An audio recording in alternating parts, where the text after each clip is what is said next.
கையை பார்க்கிறோம். அந்த விதி ரேகை இருக்கு இல்லையா, விதி ரேகை நேரா கீழிருந்து நேரா சனி மேட்டை நோக்கி வந்துகிட்டு இருக்கு சார். இருதய ரேகையை தாண்டின உடனே அப்படியே நேரா சூரிய மேட்டுக்கு போயிருது.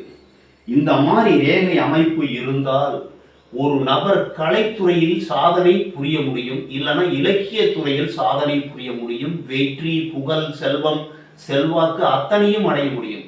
கலைத்துறை, சினிமா சார்ந்த துறையில் வெற்றி அடைய வேண்டும் என்றால் இந்த விதி ரேகை நேர இறுதி ரேகை வரைக்கும் சனி மேட்டை நோக்கி வந்து அப்படியே சூரிய மேட்டுக்கு அப்படி போயிடுச்சுன்னு வச்சுங்க, அது புகழ் ரேகை சூரிய ரேகையாக வெளிச்சத்துக்கு வந்து விடுகிறது. அப்படிங்கும்போது சினிமா துறையில் வெற்றி அடைய வேண்டும், இல்லை எழுத்து, இயக்குதல் துறையில் வெற்றி அடைய வேண்டும் என்றால் இந்த மாதிரி விதி ரேகை கீழிருந்து ஆரம்பிச்சு நேர இறுதி ரேகை வரைக்கும் வந்து அப்படியே சூரிய மேட்டுக்கு போகுதான்னு பாருங்க.